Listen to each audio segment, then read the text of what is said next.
A man who played a Disneyland character for a decade is questioning several claims of racism made against characters at the popular attraction. 10 News broke two stories that went viral last week, including a lawsuit filed by a Spring Valley family claiming a character from Alice in Wonderland avoided touching a 4-year-old African-American child. Team 10 investigator Michael Chen looks at why one ex-performer says racism isn't the only possible explanation.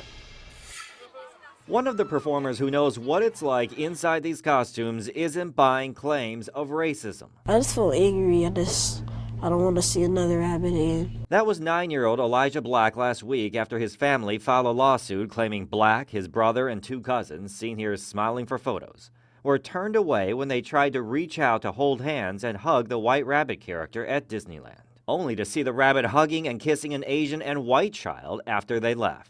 What's hurting me the most is to see my kids in pain. The Spring Valley family is one of 2 families now making claims of discrimination. The stories inspired a flood of calls and emails, including one from Tim, an ex-Disneyland performer, who for a decade beginning in the late 80s became very familiar with Pluto. Because he signed a non-disclosure agreement when hired, he asked us not to reveal his identity. When it comes to the claims, he says, "I am in disbelief. I question the guest's interpretation and perception." Tim says his peripheral vision was non-existent. He peered through a cutout for the character's mouth and says motions for hugs can be missed. He says performers may not hear requests for hugs if made off to the side. According to Tim, the performer's only requirement is to make a memorable experience for the child, which may mean actions like imitating the child instead of hugging. Explanations Anelia Black doesn't buy. She says her children were standing almost directly in front of the rabbit while the Asian girl who got the hug was off to the side. She says the explanations don't add up. And I could see maybe if it was one, but he had too many children that embraced him with love.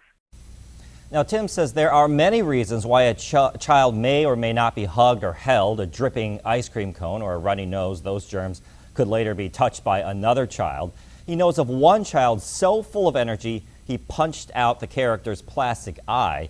The Blacks and the other family say none of those reasons would apply to their incidents. Michael, what about during the application process when someone's trying to be a performer there? Do they screen people to try to make sure that they're open to people of different backgrounds? Well, Tim says that screening process is quite vigorous. There's hundreds of people vying for each spot. There's a panel of fellow performers who ask a lot of questions, but we did specifically ask him, were you ever specifically asked about diversity or discrimination? He says he was not. Interesting. Okay, Michael, thank you.